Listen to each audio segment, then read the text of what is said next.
আসসালামু আলাইকুম রাহমাতুল্লাহ। সুস্থ দেহ, প্রশান্ত মন আমাদের এই দুনিয়ার জীবনে এনে দেয় জান্নাতি সুখ। তাই আমাদের উচিত দেহ মনে সুস্থ থাকার চেষ্টা করা।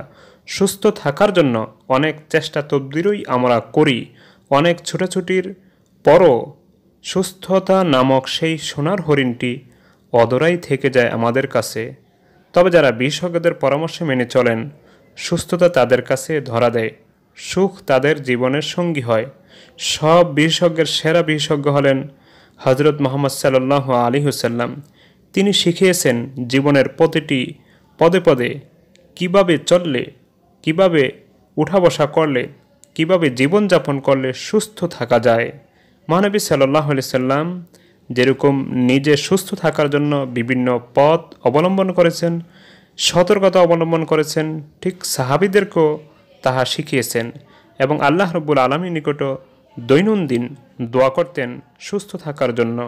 মহানবী সাল্লাল্লাহু আলাইহি সাল্লাম সুস্থ থাকার জন্য ছোট একটি দোয়া পড়তেন, সকালে 3 বার, সন্ধ্যায় 3 বার।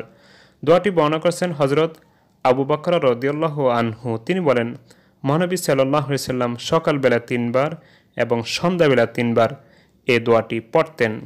দোয়াটির অর্থ হলো, হে আল্লাহ, তুমি আমার শরীর সুস্থ ও নিরাপদ রাখো।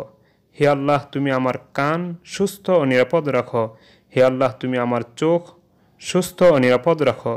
তুমি ছাড়া আর কোনো উপাস্য নেই।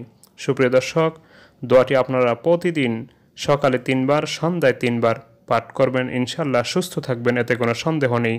দোয়াটি হলো, আল্লাহুম্মা আফিনি ফি বাদানি, আল্লাহুম্মা আফিনি ফি সামঈ, আল্লাহুম্মা আফিনি ফি বাসারি, লা ইলাহা ইল্লা আনতা, আল্লাহুম্মা আফিনি ফি বাদানি, আল্লাহুম্মা আফিনি ফি সামঈ, আল্লাহুম্মা আফিনি ফি বাসারি, লা ইলাহা ইল্লা আনতা।